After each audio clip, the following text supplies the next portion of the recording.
नमस्ते दोस्तों। आज हम बात करते हैं एकांकी, संस्कार और भावना का केंद्रवर्ती विचार। लेखक हैं विष्णु प्रभाकर। विष्णु प्रभाकर हिंदी के जाने माने प्रतिष्ठित लेखक हैं, जिन्होंने रेडियो और रंगमंची एकांकी के क्षेत्र में अपना विशिष्ट स्थान बना लिया। विष्णु प्रभाकर जी का जन्म उत्तर प्रदेश स्थित जिला मुजफ्फर के मीरापुर गांव में 21 जून सन 1912 को हुआ। उनकी आरंभिक शिक्षा हिसार में मामा के पास रहते हुए हुई। वहीं के CAB हाई स्कूल के सन 1929 में उन्होंने मैट्रिक की परीक्षा पास की। उसके बाद नौकरी करते हुए पंजाब विश्वविद्यालय से BA हिंदी प्रभाकर एवं प्राज्ञ आदि परीक्षाएं पास की। विश्वविद्यालयी शिक्षा यहीं समाप्त हो गई। सर्वप्रथम वे हिसार के गवर्नमेंट कैटल फार्म में दफ्तरी लगे। बाद में यहीं क्लर्क हो गए। मई सन 1929 से अप्रैल सन 1944 तक वे इसी फार्म में रहे। इसी बीच वे सामाजिक, सांस्कृतिक एवं राष्ट्रीय आंदोलन में रुचि लेने लगे थे। सन 1942 तक उन्होंने आर्य समाज में सक्रिय रूप में कार्य भी किया। राष्ट्रीय आंदोलन में परोक्ष रूप से भाग लेने के कारण उन दिनों उन पर पुलिस की निगरानी रहा करती थी। 6 जून सन 1940 को वे पुलिस की तलाशी के शिकार भी बने थे। अप्रैल सन 1944 में उन्होंने सरकारी नौकरी से इस्तीफा दे दिया। अब वे दिल्ली आ गए। यहाँ वे आयुर्वेद महामंडल दिल्ली के अकाउंटेंट के पद पर कार्य करने लगे। यह कार्य 31 मार्च सन 1946 तक रहा। इसके उपरांत आकाशवाणी के दिल्ली केंद्र में नाटक निर्देशक के रूप में नियुक्त हुए। यह कार्य लगभग 2 वर्ष तक चला। किसी कारणवश उन्होंने यहाँ से भी त्यागपत्र दे दिया। तब वे स्वतंत्र लेखन से जुड़ गए। लेखक की पहली रचना दिवाली के दिन सन 1931 में हिंदी मिलाप में प्रकाशित हुई। नियमित लेखन सन 1934 से शुरू हुआ। साहित्य के क्षेत्र में आने का कारण उनके ही शब्दों में इस प्रकार हैं। साहित्य के क्षेत्र में मेरे आने का कारण मेरा परिवेश रहा है। प्रारंभिक अवस्था में मुझे वह जीवन जीना पड़ा जो मैं जीना नहीं चाहता था। इसी की प्रतिक्रिया स्वरूप अंतर्द्वंद्व का जन्म हुआ और अपनी उस व्यथा को व्यक्त करने के लिए मैंने लेखनी का सहारा लिया। उन्होंने अपनी लगभग 50 जितनी पुस्तकों का लेखन किया। उसमें उपन्यास, कहानी, नाटक, एकांकी संग्रह, यात्रा विवरण, संस्मरण, जीवन चरित्र आदि अनेक विधाओं में उन्होंने लिखा। उपन्यास में देखा जाए तो निशिकांत, तट के बंधन, स्वप्नमयी, कोई तो। कहानी संग्रह में देखें तो संघर्ष के बाद, धरती अब भी घूम रही है, खंडित पूजा, मेरी 33 कहानियाँ, पुल टूटने से पहले, मेरा वतन। नाटक में नव प्रभात, चंद्रहार, होरी, डॉक्टर, युगे युगे क्रांति, टूटते परिवेश, बंदिनी। एकांकी संग्रह में देखें तो 12 एकांकी, 10 बजे रात, ये रेखाएं ये दायरे, ऊंचा पर्वत गहरा सागर, प्रकाश और परछाई, मेरे प्रिय एकांकी, मेरे श्रेष्ठ रंग एकांकी। यात्रा विवरण, संस्मरण, जीवन चरित्र आदि में जाने अनजाने, कुछ शब्द, कुछ रेखाएं, हंसते निर्झर दहकती भट्टी, आवारा मसीहा, अमर शहीद भगत सिंह आदि अनेक रचनाएं लिखी। विष्णु प्रभाकर जी मुख्यतः मानवतावादी विचारधारा के व्यक्ति हैं। उनकी सभी रचनाओं में मानवीय करुणा और मानवीय मूल्यों की स्थापना पर बल दिया गया है। उन पर गांधीवाद का भी स्पष्ट प्रभाव है। समय समय पर वे क्रमशः आर्य समाजी, गांधीवादी और समाजवादी विचारधाराओं से प्रभावित रहे। उन्होंने इन विचारधाराओं के प्रचार प्रसार से सक्रियतापूर्वक कार्य किया। पर वे मानसिक रूप से अपनी स्वाधीनता बनाए रहें और इनमें से प्रत्येक आंदोलन और विचारधारा को परखते और तोलते रहे। आज भी समाजवाद को मानव जीवन के लिए वरदान मानते हुए भी वे हिंसा की पक्षधरता से परहेज करते हैं। उनके एकांकियों में परिवार एवं देश की प्रायः प्रत्येक विडंबनापूर्ण स्थिति को विषय बनाया गया है। टूटता हुआ संयुक्त परिवार, टूटते हुए पारिवारिक संबंध, कर्तव्यहीनता से उत्पन्न विडंबनाएं, सामाजिक भ्रष्टाचार, आचरणगत कमियां आदि अनेक तथ्यों को उनकी रचनाओं में देखा जा सकता है। लेखक की दृष्टि सिर्फ समस्याओं एवं यथार्थ के अंकन पर ही नहीं रहती, बल्कि समाधान का संकेत भी उनकी रचनाओं में निहित होता है। उनकी प्रतीकात्मकता सरल है, भाषा शैली में सहजता है, किसी भी प्रकार के उलझाव से वे बचते हैं। थोड़े से पात्रों एवं गिनी चुनी स्थितियों के माध्यम से छोटे छोटे संवादों में वे प्रतिपाद्य को आसानी से स्पष्ट कर देते हैं। कहीं कहीं भावुकतापूर्ण समाधान खटकता है, किंतु ऐसा प्रायः इसीलिए है वे समाधान की कल्पना से अपने को अलग नहीं कर पाते। संस्कार और भावना, यह एकांकी एक सामाजिक एकांकी है, जिसमें इस तथ्य को स्पष्ट किया गया है कि जिन बातों का एक समय पर हम प्राण देकर भी विरोध करने को तैयार होते हैं, किसी और समय उन्हीं को चुपचाप स्वीकार कर लेते हैं। कारण भले ही कुछ हो, संस्कारों के प्रभाव स्वरूप किए गए दृढ़ निश्चय भी किस प्रकार भावनाओं की आंधी में डगमगाते ही नहीं, धराशायी हो जाते हैं। समय समय की बात है। एक समय में उसी निश्चय को प्राण प्राण से संजो कर रखना, आन से भी अधिक मूल्यवान जानकर उसकी रक्षा करना ही जीवन का ध्येय रह चुका होता है। प्रस्तुत एकांकी में माँ अपने बेटे अविनाश और उसकी बंगालीन बहू को समय आने पर स्वयं घर ले आती हैं, क्योंकि वह माँ है, अपनी संतान का दुख नहीं देख सकती। भले ही इसके पूर्व संस्कारों की दास्ता से जकड़े होने के कारण उसे विजातीय कन्या से विवाह करने वाला पुत्र और पुत्रवधू दोनों स्वीकार्य नहीं थे, किंतु संतान के कष्टों से वह विचलित हो जाती है और वात्सल्य उसको वापस लाने के लिए मजबूर कर देता है। संस्कारों की दास्ता सबसे बड़ा शत्रु है, ऐसा प्रतीत होता है। उसका पुत्र ठीक कहता है, संतान का पालन माँ बाप का नैतिक कर्तव्य है। वे किसी पर कोई एहसान नहीं करते, केवल राष्ट्र का ऋण चुकाते हैं। वे ऋण मुक्त हों, यही उनको परितोष है। इससे अधिक मोह है, इसीलिए पाप है। संस्कार और भावना के द्वंद्व में भावना के विजयी होने और संस्कारों के ढहने को आज के भौतिकवादी युग में शुष्क होते जा रहे संबंधों की आर्द्रता को संजो पाने के लिए एक समाधान के रूप में भी देखा जा सकता है।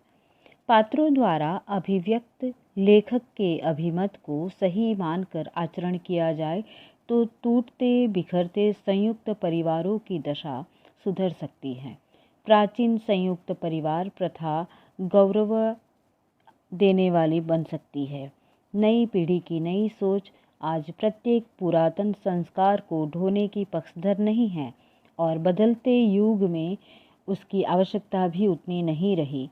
जबकि ममत्व, वात्सल्य, प्रेम आदि हृदय के शाश्वत भाव है। आवश्यकता पड़ने पर जिनकी सुरक्षा के लिए कतिपय संस्कारों की तिलांजलि कुछ बड़ा मूल्य भी नहीं, ऐसा लेखक का दृष्टिकोण है।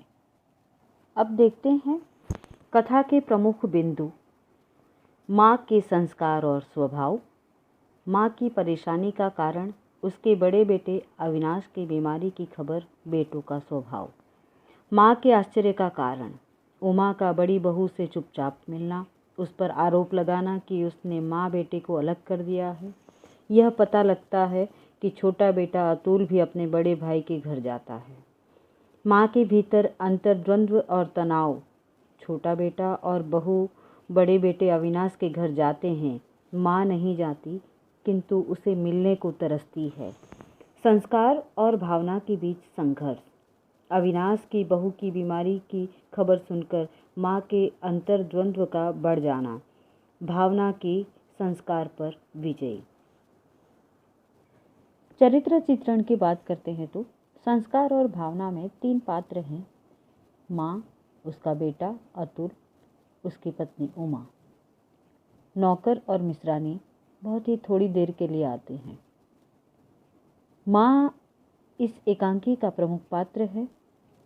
माँ के 3 पक्षों को एकांकी में देखा जा सकता है। एक तो मातृत्व के रूप में, सास के रूप में, और एक संक्रांति काल की स्त्री के रूप में उसका जो व्यक्तित्व यहाँ उभर कर आया है उसको हम देख सकते हैं। माँ के रूप में जब वो कहती हैं, सुनकर मैं शर्म से गड़ गई, मेरा बेटा बीमार रहे और मुझे पता भी न चले। आंसू भर आते हैं, स्वर लड़खड़ाता है। बचपन में उसे कभी कभी खांसी हो जाती थी तो मैं कई कई दिन तक न खाती थी न सोती थी। वे बहु तेरा समझाते थे, नाराज भी हो जाते थे, पर जी न मानता था और अब फूट फूट कर रो पड़ती है। ये माँ का चरित्र जिस प्रकार से उभर कर आया है। उसके अलावा हम देखते हैं उसका जो सास का रूप है। उस डाकिनी ने मेरे बेटे को मुझसे छीना है। पुत्र ने विजाती लड़की से विवाह किया, इसके लिए वह बेटा और बहू दोनों को बराबर जिम्मेदार नहीं मानती, केवल बहू को जिम्मेदार मानती है। इसीलिए बहू गुस्सा है और गुस्से से दुखी है। बेटा बहू अलग रहते हैं क्योंकि माँ बहू को स्वीकार नहीं करना चाहती। बेटा बहू को नहीं छोड़ता, माँ को छोड़ देता है। उसका छोटा भाई इस सत्य को सहज स्वीकार करता है। भाभी से बढ़कर भैया का कोई नहीं, किंतु माँ इस बात को स्वीकार नहीं करना चाहती। वह यह नहीं चाहती कि उसके बेटे पर किसी अन्य ऐसे व्यक्ति का अधिकार हो जिसे वह नहीं पसंद करती। यही कारण है कि जब बेटे ने विजातीय विवाह किया तो उसने बहुत समझाया, अपने प्रेम की दुहाई दी। वह अपने बेटों को इसीलिए निर्मम समझती है कि वे माँ के मोह को नहीं समझते। बहू द्वारा की गई अविनाश की देखभाल भी उसे बहू के प्रति इतना आदर नहीं बनाती जितना कि बेटे से मिलने की तड़प पैदा करती है, क्योंकि सब लोग उसी को दोष दे रहे हैं। जब अंत में बहू की भयंकर बीमारी की खबर मिलती है तो उसे सत्य का बोध होता है कि बहू को कुछ हुआ तो बेटे का क्या होगा, और वह बहू को अपने पास ले आने को तैयार हो जाती है। जब हम देखते हैं कि उसका एक तीसरा पक्ष भी है, संक्रांति काल की एक नारी के रूप में। इस पक्ष को समझने के लिए हमें संक्रांति काल को समझना होगा। संक्रांति काल का अर्थ है पुरानी जर्जरित रूढ़ियों और नई चेतना के बीच संघर्ष का काम। इसमें पुरानी रूढ़ियाँ पूरी तरह नष्ट नहीं हो पाती और नई चेतना उभर कर आकार ग्रहण करना चाहती है, किंतु उसे पूर्ण स्वीकृति प्राप्त नहीं होती। हम सभी जानते हैं, भारतीय हिंदू समाज कई जातियों प्रजातियों में विभाजित रहा है। जाति पाति के इतना जटिल और अमानुषिक रूप ग्रहण कर लिया था कि उच्च जातियों के लोग अपने को जन्मजात श्रेष्ठ मानते और निम्न जातियों को बहुत नीचा। जाति पाति के बंधन, कुलीनता की जंजीर उसे इतनी सख्ती से जकड़े हुए हैं कि वह छटपटाती है, तरसती है, रोती है। वह मानती है कि रक्त संबंधों में एक तरह का खिंचाव होता है। इसी कारण उमा और अतुल अविनाश की ओर खींचे, किंतु उसके मन में वे जीवन मूल्य हावी हैं जिनमें वह बचपन से लेकर अब तक जीती रही है। और इसीलिए वो कहती है, काश मैं निर्मम हो सकती, काश कि मैं संस्कारों की दास्ता से मुक्त हो सकती। हो पाती तो कुल, धर्म और जाति का भूत मुझे तंग न करता और मैं अपने बेटे से न बिछड़ती। और अंत में उसका हृदय बदलता है, ममता की विजय होती है। माँ संस्कारों की जंजीर को तोड़कर बेटे को मुसीबत से उबारने के लिए तैयार हो जाती है। परिवेश की बात करते हैं। संस्कार और भावना के परिवेश की अगर बात करें तो भारतीय समाज के आधुनिक परिवेश को प्रस्तुत किया है। आधुनिक काल में हमारा समाज कई तरह के परिवर्तनों से गुजरा है। जाति पाति संबंधी रूढ़ियों का विघटन और उससे एक अलग प्रकार का परिवर्तन हमारे समाज में दिखाई देता है। सामाजिक मूल्यों में बदलाव की प्रक्रिया के दौरान उस समाज के सदस्यों को कई तरह के बाहरी और भीतरी संघर्षों से गुजरना पड़ता है। परंतु इस एकांकी में मध्यम वर्गीय हिंदू परिवार की एक स्त्री में मातृत्व की भावना और धर्म और जाति और कुलीनता के रूढ़ संस्कारों के बीच द्वंद्व के माध्यम से लेखक ने आधुनिक भारतीय समाज में जाति प्रथा की रूढ़ियों के टूटने की प्रक्रिया का बहुत स्वाभाविक चित्र उपस्थित किया है। संक्रांति काल का परिवेश मानवीय मनोविज्ञान की सहायता के साथ प्रस्तुत किया है। बचपन से व्यक्ति जिस वातावरण में रहता है उसके रीति रिवाज, सोच, विचार और मान्यताएं उस व्यक्ति की पूरी मानसिक बनावट यानी संस्कारों को निर्मित करती है। ये संस्कार इतने हावी हो जाते हैं कि व्यक्ति अपने सबसे अधिक प्रियजन को छोड़ने को तैयार हो जाता है, किंतु संस्कारों को तोड़ने का नैतिक साहस उसमें नहीं होता। इसीलिए इस एकांकी में अतुल कहता है अपनी माँ से, निर्मम ही नहीं कायर भी, जिन संस्कारों में तुम पली हो उन्हें तोड़ने की शक्ति तुम में नहीं है माँ। किंतु परिस्थिति इस प्रकार से भी आती है कि भावना हर दीवार को लांघ जाती है और संस्कारों की हार होती है। संस्कार और भावना का द्वंद्व काफी स्वाभाविक है। भारतीय परिवेश को प्रस्तुत करने के लिए लेखक ने यहाँ एक हिंदू स्त्री का प्रसंग लिया, क्योंकि हिंदुओं में इस तरह रूढ़ियों की जकड़न बहुत अधिक रही है और इस तरह का द्वंद्व हर समाज के लोगों को किसी न किसी स्तर पर झेलना पड़ता है और इसी भावना और संस्कारों का स्वरूप और उसी परिवेश का एक जीवंत और सार्थक उदाहरण इस एकांकी के माध्यम से लेखक ने चित्रित किया है। एकांकी में अगर रचना शिल्प की बात करें तो भाषा की दृष्टि से अपने अनुभव को एकांकी में व्यंग्य और उसके साथ मनस्थिति को उद्घाटित किया हुआ दिखाई देता है। भाषा में घरेलू बातचीत तथा भावना की गहराई है। भाषा की विशेषता यह है कि सादगी, स्पष्टता और सरलता है। इसमें विचार और अभिव्यक्ति की स्वच्छता है। भावों या विचारों में कोई उलझाव या जटिलता नहीं है, इसीलिए भाषा में भी जटिलता नहीं है। वाक्य छोटे छोटे हैं, पात्रों की भावनाओं की गहराई को प्रस्तुत करने में सक्षम है। शैली की दृष्टि से अगर बात करें तो आत्मविवेचन की शैली बड़ी ही मनोवैज्ञानिक और सहज है। संस्कारों और भावनाओं की कशमकश और नए पुराने विचारों की टकराहट लेखक ने बड़े ही स्वाभाविक और आत्मीय ढंग से प्रस्तुत किया है। संस्कारों की जकड़ से छूटने की प्रक्रिया परिस्थितियों के भीतर से निकली है। माँ का हृदय परिवर्तन अकस्मात होते हुए भी आरोपित नहीं प्रतीत होता, क्योंकि जो परिस्थितियाँ बन चुकी है उसमें कोई भी माँ ऐसा ही व्यवहार करेगी। एकांकी में अभिनेता की दृष्टि से अगर चर्चा करें तो संस्कार और भावना पहले भी रेडियो पर प्रस्तुति के लिए तैयार किया जा चुका है और रेडियो से प्रसारित भी किया गया है और उसके बाद अनेक दृश्य को जोड़ा भी गया है। तो इस आधार पर भी जो उतार चढ़ाव है पात्रों के मनोभाव और स्वर में परिवर्तन है, लहजे में परिवर्तन है, ये कहीं न कहीं लेखक ने अपने एकांकी में जो परिवर्तन किया उसके आधार पर आया है। मंच संकेत हम कह सकते हैं कि अधिक लंबा हो चुका है। आरंभ में उमा की भावभंगिमा का काफ़ी विस्तृत वर्णन किया गया है। एकांकी की मूल संवेदना को बहुत संबंध नहीं है। लगातार जो घटनाएं घटित हो रही है, माँ के मन की हलचल या संघर्ष को भाषा की स्वच्छता और सादगी से उसको प्रस्तुत करने का एक अलग ढंग इसको देखा जा सकता है और इससे पूरी अनुभूति की गहराई दर्शक या श्रोता को शीघ्र ही संप्रेषणीय हो जाती है। रंगमंच पर सुविधापूर्वक प्रस्तुत किया जा सकता है। एकांकी के मूल उद्देश्य को अगर हम देखें तो पुरानी रूढ़िवादी विचारधारा और नए मूल्यों की टकराहट प्रस्तुत करना ये मूल उद्देश्य है। अतः इस टकराहट से उत्पन्न जीवन दृष्टि ही इस एकांकी का प्रतिपाद्य है। यहाँ लेखक ने सामाजिक अंतर्विरोधों और विसंगतियों को व्यक्ति मनःस्थितियों के साथ गहराई से जोड़कर उसका प्रकाशन किया है। कुल, जाति, धर्म विषयक कट्टर संस्कार व्यक्ति की सोच को इतना संकीर्ण बना देते हैं कि वह बुद्धि, विवेक और विचार सब कुछ त्याग कर अन्य जाति और धर्म के व्यक्तियों को अपने से काफ़ी छोटा मानने लगता है और अपनी श्रेष्ठता को हर कीमत पर कायम रखना चाहता है। इसी विसंगत स्थिति को लेखक ने बड़े मनोवैज्ञानिक ढंग से प्रस्तुत किया है।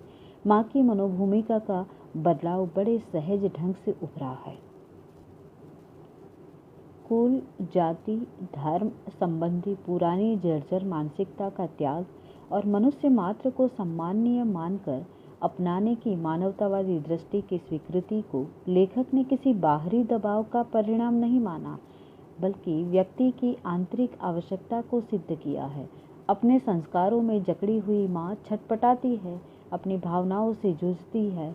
अंत में उसका ममत्व और दायित्व बोध उसके संस्कारों पर विजय पा लेता है। माँ की यह परिणति काफ़ी स्वाभाविक प्रतीति होती है। भारतीय सामाजिक संदर्भों में यह प्रतिपाद्य बड़ा ही सार्थक और प्रासंगिक है। बदलते हुए सामाजिक मूल्य कई स्तरों पर प्रकट होते हैं। शीर्षक की प्रासंगिकता को भी हम देख सकते हैं कि संस्कार और भावना उस संवेदना के आधार पर यथायोग्य और सार्थक शीर्षक के रूप में हम देख सकते हैं। इस प्रकार एकांकी संस्कार और भावना और उसके माध्यम से जो लेखक ने विचारों को व्यक्त किया है, आधुनिक समाज को कहीं न कहीं दोहरे मापदंड के साथ देखा है। संस्कार और भावना के बीच में अंतर्द्वंद्व मनोवैज्ञानिक ढंग से जिस प्रकार से एकांकी की प्रस्तुतिकरण हुई है, बहुत ही सीधा सादा कथानक होने के बावजूद भी एक गहरी बातों को लेकर लेखक जिस प्रकार से एकांकी के माध्यम से हमारे समाज की जड़ता को, हमारे समाज के संस्कारों में रूढ़िबद्धता के साथ जुड़े हुए लोगों का पर्दाफाश करते हैं।